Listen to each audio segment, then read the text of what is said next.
নবদ্বীপের রাসে গৌরাঙ্গিনী, রণকালী, শবশিবা, ভদ্রাকালী, বড়শ্যামা, বামাকালী এরকম প্রচুর প্রতিমা রয়েছে, যারা খুব প্রাচীন এবং তাদের দেখতে প্রচুর মানুষ আসেন।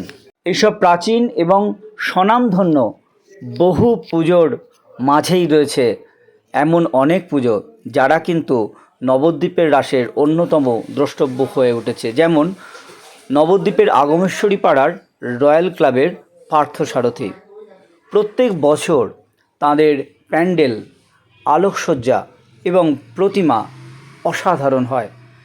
তাদের প্রতিমা যেহেতু পার্থসারথী, এই পার্থসারথীকেই তারা বিভিন্নভাবে বিভিন্ন আঙ্গিকে উপস্থাপনা করেন। দেখুন তারা কত পুরস্কার পেয়েছেন ইতিমধ্যেই।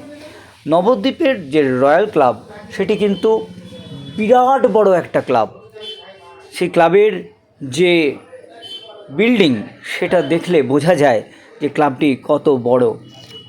নবদ্বীপের রয়্যাল ক্লাব শুধুমাত্র যে শুধু রাস করে তা নয়, তাদের ফুটবল টিম কিন্তু খুব বিখ্যাত, তারা ফুটবলও খেলে। দেখুন কী সুন্দরভাবে এবারের নবদ্বীপের রয়্যাল ক্লাবের মণ্ডপটিকে সাজানো রয়েছে।